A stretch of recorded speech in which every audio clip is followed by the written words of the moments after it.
कि हर एक इन्फॉर्मेशन आपको इस तरह पे बोर्ड पे मिलेगी। सिंगापुर में आपको ना हर एक चीज़ डिटेल में देते हैं, ताकि इसीलिए टूरिस्ट कंट्री है जहाँ यहाँ पे ना आपको सब चीज़ें डिटेल में मिलती है। बोला $25 की टिकट लेके आया मैं, बहन की यहाँ $25 की टिकट लेके आऊँगा मैं वैसे ही नहीं पता कर लूँगा नेट पे भाई है क्या चीज़। कभी इन सीढ़ियों पे सुभाष चंद्र बोस जी भी चढ़े होंगे, और इसका सुभाष चंद्र बोस जी ने यहीं से कहा था कि तुम मुझे खून दो मैं तुम्हें आज़ादी दूंगा। सबसे बड़ी बात, इसी जगह से उन्होंने अपनी अस्थायी सरकार की घोषणा की थी। हम नॉर्मली देखते हैं जैसे हमारा ताजमहल दिखाया जाता है, वैसे ही सिंगापुर का ये 3 बिल्डिंगों पे जो जहाज है वो दिखाया जाता है। इसके ऊपर पार्क है, रेस्टोरेंट है, लाइक दैट है।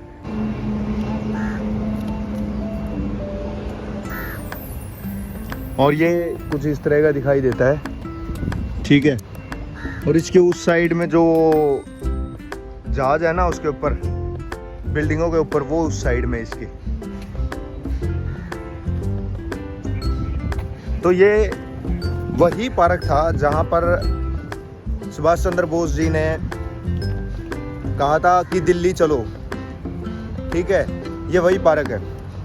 और 1 साल तक जब आज़ादी मिल गई थी सिंगापुर को, सुभाष चंद्र बोस जी ने जब इसको आज़ाद करवा दिया था, तो उसके बाद में 1 साल बाद तो जो जापानीज़ थे उन्होंने यहाँ पे लॉर्ड माउंटबेटन के सामने जो सीढ़ियाँ हैं, यहाँ पे एक मैं अगली वीडियो में तुम्हें दिखाऊंगा, वहाँ पे उसने सरेंडर किया था। लेकिन एक इकलौते इंसान रहे हैं अंग्रेज़ों की हिस्ट्री में और अपनी हिस्ट्री में जिसने कभी सरेंडर नहीं किया, वो थे सुभाष चंद्र बोस जी। हाँ, थोड़ा सा इच्छा थी क्योंकि देख लेते और साथ में तुम्हें भी दिखा देते। यहाँ पे एक और जगह है महात्मा गांधी की अस्थियाँ जहाँ पर डाली, मतलब कि विसर्जित की गई थी पानी में, तो हर एक कई देशों में गई थी। तो उसमें से एक ये भी यहाँ पे भी लेके आए थे, और फिर उसके बाद में समुद्र पे जहाँ पे अस्थियाँ विसर्जित की थी। और नरेंद्र मोदी जी 2018 में आए थे, उन्होंने वहाँ पे एक स्मारक का निर्माण किया था।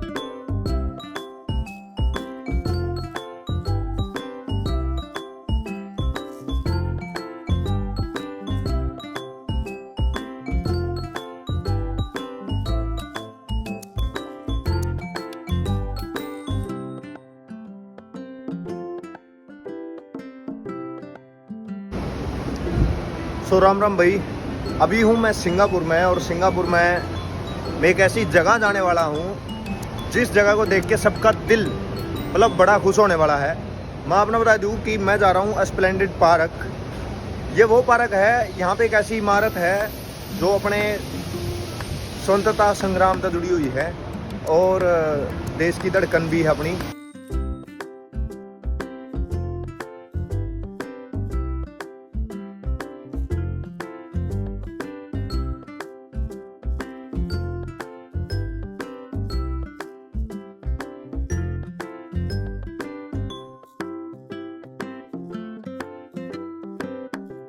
और भारत की आज़ादी और सिंगापुर की आज़ादी तो उसके सीधे सीधे तार जुड़ रहे हैं। उस देश में भी उनका सम्मान होता है, यहाँ पे भी।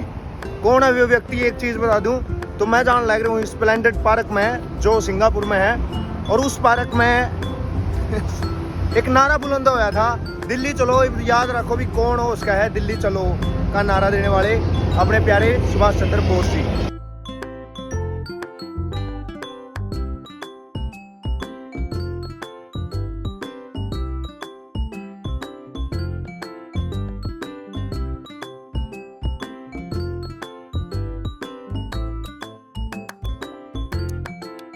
भाई ये वही स्मारक है, लेकिन पता नहीं यहाँ पे क्या कोई काम चल रहा होगा। तो बड़ी इच्छा था यार इसको देखने, बट इसमें काम चल रहा है, हम कुछ नहीं कर सकते।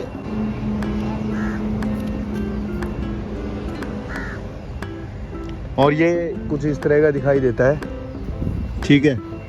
और इसके उस साइड में जो जहाज है ना, उसके ऊपर बिल्डिंगों के ऊपर, वो उस साइड में इसके।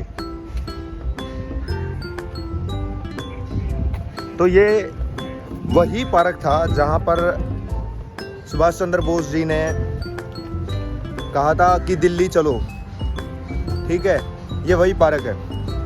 और 1 साल तक जब आज़ादी मिल गई थी सिंगापुर को, सुभाष चंद्र बोस जी ने जब इसको आज़ाद करवा दिया था, तो उसके बाद में 1 साल बाद तो जो जापानीज़ थे उन्होंने यहाँ पे लॉर्ड माउंटबेटन के सामने जो सीढ़ियाँ हैं, यहाँ पे एक मैं अगली वीडियो में तुम्हें दिखाऊंगा, वहाँ पे उसने सरेंडर किया था। लेकिन एक इकलौते इंसान रहे हैं अंग्रेज़ों की हिस्ट्री में और अपनी हिस्ट्री में जिसने कभी सरेंडर नहीं किया, वो थे सुभाष चंद्र बोस जी। हाँ, थोड़ा सा इच्छा थी क्योंकि देख लेते और साथ में तुम्हें भी दिखा देते। यहाँ पे एक और जगह है महात्मा गांधी की अस्थियाँ जहाँ पर डाली, मतलब कि विसर्जित की गई थी पानी में, तो हर एक कई देशों में गई थी। तो उसमें से एक ये भी यहाँ पे भी लेके आए थे, और फिर उसके बाद में समुद्र पे जहाँ पे अस्थियाँ विसर्जित की थी, और नरेंद्र मोदी जी 2018 में आए थे, उन्होंने वहाँ पे एक स्मारक का निर्माण कराया था। तो भाई जैसे मुझे टाइम लगता है मैं तुम्हें ये चीज़ें दिखाऊंगा। बहुत अपनी हिस्ट्री से जुड़ी हुई चीज़ें हैं और बहुत ज़्यादा मतलब कि सम्मान की चीज़ें अपने लिए। अभी तो यहाँ पे काम चल रहा है तो थोड़ा सा वो हो गया काम के, क्या है यहाँ पे कोई शूट वगैरह होता होगा, तो उस शूट के चक्कर में हमारा शूट रुक गया। कोई नहीं। अब देखो यहाँ पे सफाई देखो तुम यार, बड़ी बात मेरा क्या है कि ज़्यादा कुछ खर्चा नहीं लग रहा, लेकिन लोग है ना अब खुद भी कचरा नहीं डालते। असल में सही बताऊँ ना, तो मैं भी यहाँ पे आता हूँ ना, तो मैं भी कचरा नहीं डालता इधर उधर।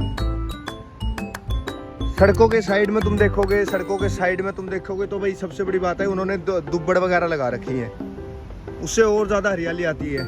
Singapore creation club Padang 1883। ओ तेरी, बड़ा पुराना है यार। देखो मैं इस साइड में आ गया, उस साइड में तुमने वो दिख रहा होगा, वो जो आइकॉनिक है, इसके ऊपर पार्क है जो हम नॉर्मली देखते हैं। जैसे हमारा ताजमहल दिखाया जाता है, वैसे ही सिंगापुर का ये 3 बिल्डिंगों पे जो जहाज है वो दिखाया जाता है। इसके ऊपर पार्क है, रेस्टोरेंट है, लाइक दैट है। तो ये वही मैदान है जहाँ पर INA के सोल्जर इकट्ठा हुए थे, और ये वही जगह है जहाँ पे सुभाष चंद्र बोस जी ने कहा था कि दिल्ली चलो। बहुत बड़ा मैदान है। अभी तो यहाँ पे जैसे कि देखो, सबसे बड़ी बात क्या है, अभी के टाइम पे ना इंडिपेंडेंस डे था इनका, सिंगापुर का, तो ये भी इस जगह को ही चुनते हैं इंडिपेंडेंस डे के लिए। और ये जो जगह दिख रही है तुमने सामने, मैं इसको दिखाऊंगा तुम्हें नज़दीक से और इसका इतिहास बताता हूँ। इसका इतिहास है क्या, जो ये जगह है, मैं तुमने एक चीज़ बता दूँ कि 1947 का टाइम है, सोचो मैं। और उस टाइम पे सुभाष चंद्र बोस जी ने यहीं से कहा था कि तुम मुझे खून दो, मैं तुम्हें आज़ादी दूंगा। और ये उनका पीछे मेमोरियल है। सोचो कि एक आधुनिक देश के बीच में अपना एक मेमोरियल खड़ा है। और सबसे बड़ी बात, इसी जगह से उन्होंने अपनी अस्थायी सरकार की घोषणा की थी। इस ग्राउंड का इतना महत्व है भाई, मतलब सोच लो कि कितनी पुरानी लोकेशन है और कितने ज़्यादा इसकी वैल्यू है अपने नेशन के लिए। और यहाँ पे स्पीच देने के बाद में सुभाष चंद्र बोस जी कभी भी वापस इंडिया नहीं पहुँचे थे।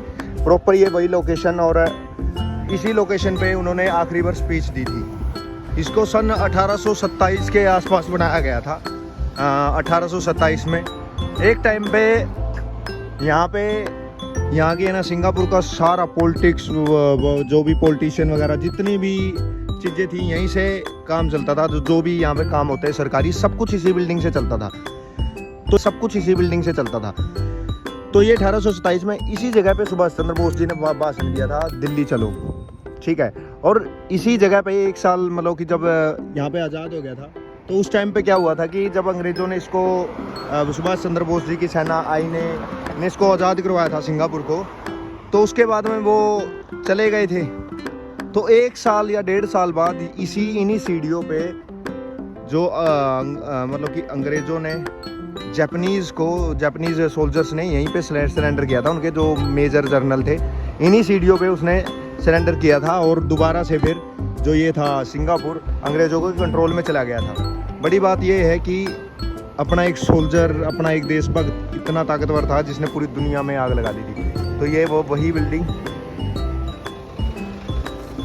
आज के टाइम पे ये यहाँ का मतलब कि गैलरी म्यूजियम बना दिया है। अभी यहाँ से कुछ नहीं चलता, लेकिन इसकी जो हिस्ट्री है बड़ी रोचक है, बहुत पुराना है। और यहीं पे जितने भी इनके फेस्टिवल होते हैं, जहाँ इंडिपेंडेंस डे है यहीं पे बनता है, तो इसकी इस जगह की अपनी एक वैल्यू है।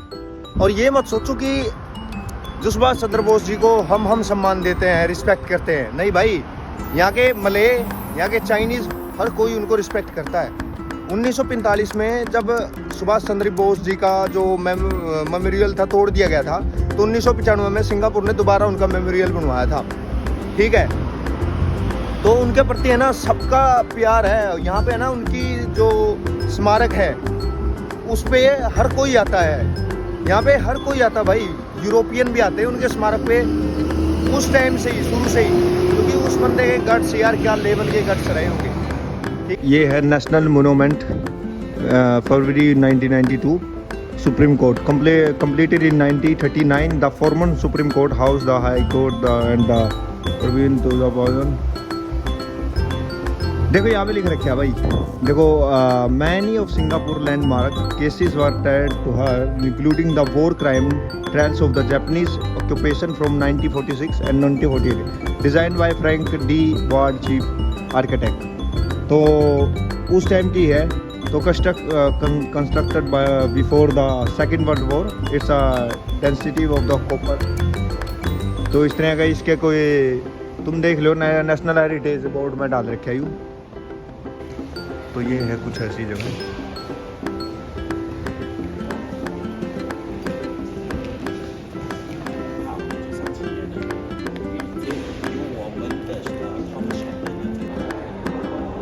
अब पता नहीं वो इनको क्या बता रहा है। यहाँ पे चाइनीज़ आए हुए हैं, ठीक है। ऊपर तुम वुडन की छत देख सकते हो, ओल्डेस्ट।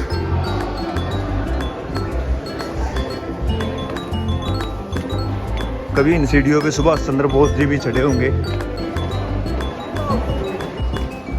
कि भाई ये वही जगह है जहाँ से उन्होंने तुम मुझे खून दो मैं तुम्हें आज़ादी दूंगा,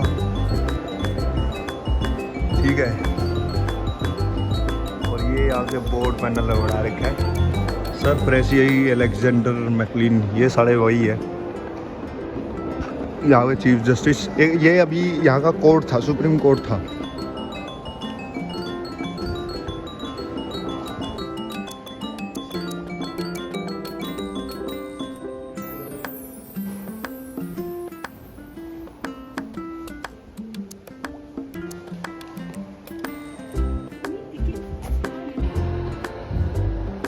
मेरे को तो टिकटें को नहीं थी, बिना टिकट के बैठ रहा हूँ मैं नहीं गई इसमें।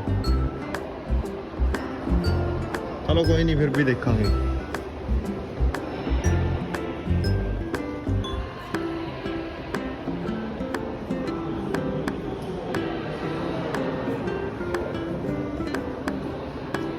ये पता नहीं क्या रखा है,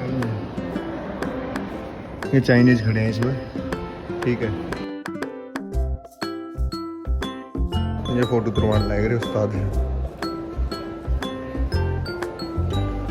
तो यहाँ पे लगती है टिकट, तो अपने पास में टिकट थी नहीं और कुछ समझ आ भी नहीं रहा। तो मतलब ऐसा कोई कुछ चीज़ है ही नहीं, तो फिर क्यों फ़ोटो लेनी। तो कुछ है ही नहीं, वो नॉर्मली फ़ोटो वगैरह लगा रखे यार, कुछ मैं वो चीज़ें तो है ही नहीं। तो क्या फ़ायदा, फिर मैं सोचता हूँ कि मैं चलता हूँ सीधा बुगी साइड और वहाँ से देखते हैं कुछ और चीज़ें। तो ये था यहाँ की नेशनल गैलरी, जो भी नेशनल गैलरी है, ठीक है। इसका बड़ा रोचक इतिहास है भाई, मैंने तुमको बताया सुभाष चंद्र बोस जी से जुड़ा हुआ है जिसका इतिहास है। ये ब्रदर अपने चाइना से, चाइना, ओके भाई। यहाँ से चलते हैं, अपने को कुछ देखने को नहीं मिला, क्या फ़ायदा, ठीक है। सीधा अब चलते हैं म्यूज़ियम में, बुगीज साइड। ये भाई ने मेरे लिए दरवाजा खोल दिया, थैंक यू यार, थैंक यू। बोला $25 की टिकट लेके आऊँगा, बहन की यहाँ $25 की टिकट लेके आऊँगा मैं वैसे ही नहीं पता कर लूँगा नेट पे भाई है क्या चीज़ है। अपने को नहीं चाहिए $25 की टिकट यार। ये यहाँ का भाई बहुत पुराना चर्च सिंगापुर का। मैं बताता हूँ तुम्हें इसकी हिस्ट्री क्या रही है, ठीक है। तो ये तो जो पेड़ है, मतलब सिंगापुर में क्या है कि कोई भी जैसे पौधा है, इसके बारे में लिखा गया अभी ये पौधा है क्या और किस तरह के इसके सीड्स हैं, सब कुछ उसकी इन्फॉर्मेशन दी जाती है। किसी भी चीज़ में तुम मतलब कोई भी जानकारी चाहिए ना, तो यहाँ पे जितने भी पौधे लगे हुए हैं ना, उसकी हर एक इन्फॉर्मेशन आपको इस तरह पे बोर्ड पे मिलेगी। सिंगापुर में आपको ना हर एक चीज़ डिटेल में देते हैं, ताकि इसीलिए टूरिस्ट कंट्री है जहाँ यहाँ पे ना आपको सब चीज़ें डिटेल में मिलती है। बाकी अभी इसकी हिस्ट्री देखते हैं कि ये जो चर्च है इसकी हिस्ट्री क्या है।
पंखे देखो यहाँ पे पंखे कैसे लगे हैं, ठीक है।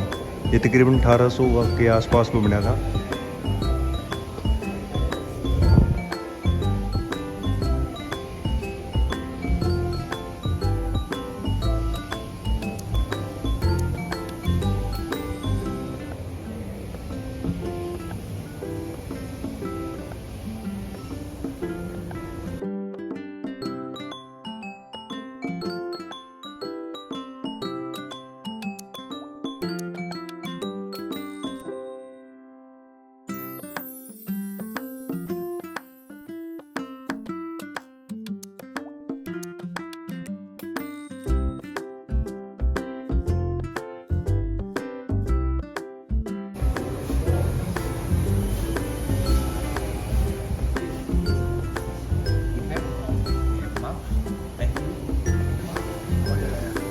तकरीबन 150-200 साल पहले बनाया गया था यहाँ पे। मतलब चीज़ें इतनी पुरानी है यार, मतलब बहुत ज़्यादा हिस्टोरिकल प्लेस है।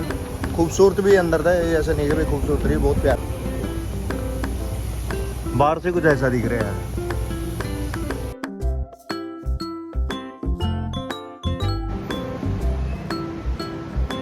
इन्होंने ना अपनी पुरानी चीज़ों को बड़ा संभाल के रखा है यार। कुछ भी नहीं इनके घर रहे होंगे पुराने, बस उन्हीं को संभाल रखा है। हमने उनको तोड़ दिया, हमारे किले ऐसे ही पड़े हैं। छोटी छोटी चीज़ों को संभालने से ही देश बनता है।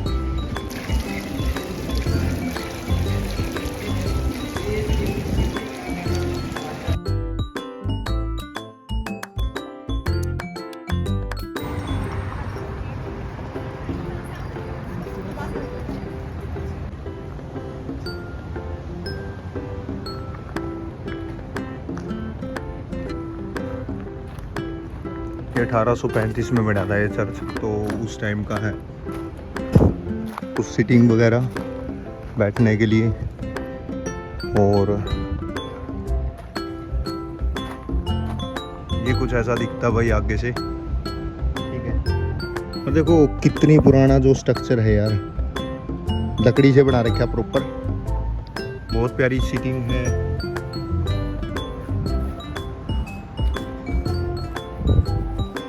ये भी पुराना ही है, चर्च को खूबसूरत दिखाने के लिए बना रही है। बाकी क्या बता, कई चीज़ तो झूठ भी इधर की हो। बाकी यार ये जो सीटिंग है ना, अच्छी लग रही है यहाँ पे।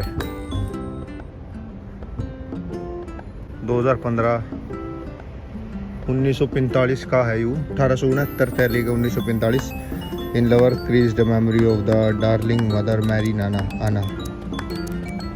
जिनकी माँ थी वो भी नहीं रहे होगे मेरे ख्याल से, ओनली पत्थर रह गया पीछे। 1922 में यू बना था। उसके बाद में बहुत सारे यार ये देखो बोर्न इन अप्रैल 1854, ठीक है, डेड 2 जुलाई 1899, यानी कि 1900, यानी कि इनके जो भी मनमानी थे वो भी नहीं रहे, सब कुछ चला गया इस दुनिया से। और ये बस ये पीछे पत्थर रह गए, पत्थर ही रहा यार, और कुछ नहीं रहता। ये सिर्फ मेमोरीज हैं इनकी यादों में।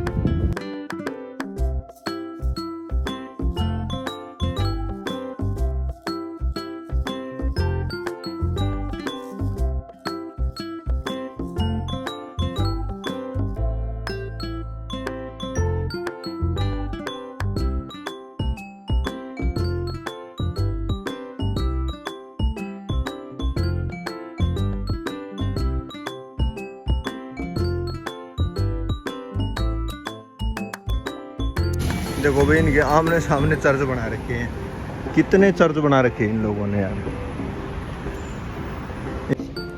ये जो चर्च है 155 साल पुराना है, 1870 में बना था ये, ठीक है। और इस साइड में ये जो बिल्डिंग देख रहे हो ये भी एक चर्च था जो अभी न्यू शेप में बनाया गया है। और मतलब कि ज़्यादा से ज़्यादा क्रिश्चियन है, चाइनीज़ क्रिश्चियन है। बौद्ध का तुमने पता ही है बहुत कम परसेंटेज है। अदर अब है ना, मेरे को ये समझ नहीं था हर कोई मुर्गा खाता, लेकिन ये मुर्गा बचा कैसे है यहाँ पे मेरे उसमें भी बहुत सारे मुर्गे हैं यार, लेकिन मतलब कहीं कहीं दिखाई देते, ज़्यादा मुर्गे नहीं दिखाई देते यहाँ पे, मुर्गियाँ हैं वैसे ये तो। ये वो मेरा टीचर, ठीक है, इसी से मैं पढ़ता था। और ये मेरा इस साइड में कॉलेज है। जब भी आता हूँ मैं इससे ज़रूर मिलता हूँ, और तो चाहे किसी से मिलूँ ना मिलूँ। उस साइड में नेशनल इनकी वो है लाइब्रेरी, ठीक है। इस यहाँ से मेरा कॉलेज चलता है। और ये टीचर अपना एक नंबर का टीचर है यू, इसने पढ़ाने का कोई मतलब नहीं, स्वादी बंदा यू। तो ये है मेरा क्लासरूम जब मैंने 2022 में स्टडी करी थी। और अभी मैंने जो टीचर दिखाया था तो उस टाइम पे वो पढ़ाते थे हमें। मैंने बहुत कोशिश करी कि भाई मेरा एडमिशन हो, पर मेरी प्रॉब्लम क्या थी कि OJT लेना मेरे लिए नुकसानदेह हुआ। पर मतलब कि मेरे को उसका प्रॉफिट नहीं हुआ, बट ना कोई स्टे मिली। बट मैं यही कहूँगा अगर कोई भी भाई आना चाहता है तो मैं आपको बता सकता हूँ कि आप सिंगापुर में ये कॉलेज आपके लिए बेस्ट रहेगा, जितने भी भाई हैं, ठीक है। क्लासरूम इस तरह के हैं, इसके साइड में भी और अदर साइड में भी एक बिल्डिंग में क्लासरूम वगैरह है। इस साइड में ऑफिसेस वगैरह हैं। अच्छी सुविधा है, ऐसा नहीं है भाई कुछ नहीं है, बढ़िया सुविधा है भाई, ठीक है। अगर किसी को आना हो ना तो नीचे मेरे को मतलब कि मेरे इंस्टाग्राम पे हाय हेलो डाल दियो, मैं अपना पूरी इन्फॉर्मेशन दे दूँगा कैसे क्या आपका काम बनेगा। चलो तब तक के लिए राम राम, मैं मिलता हूँ अपने टीचर से और फिर दोबारा स्टार्ट करते हैं ब्लॉग को। राम राम। तो मैं अभी तुम्हें लेकर चलता हूँ $1 शॉप पे, जहाँ पे तुम सिंगापुर में सस्ती से सस्ती चीज़ें $1 के आसपास खरीद सकते हो। और साथ में लेके चलूँगा सिमलिम टावर में। तो चलो चलते हैं। तो भाई मेरे पास में टाइम नहीं बचा और मेरे को थोड़ी देर में काम जाके आना है, तो ये व्लॉग यहीं पे समाप्त करता हूँ। और कॉलेज में गया था कल, मैं सिमलिम टावर का व्लॉग बनाऊँगा जहाँ पे तुम अच्छे से अच्छे ड्रोन्स वगैरह, कैमरा वगैरह अच्छे प्राइस पे, लेस प्राइस पे, और जो टैक्सीज हैं उनको बचा के यहाँ से खरीद सकते हो। तो मिलते हैं कल को एक नए व्लॉग में, तब तक के लिए जय श्री राम।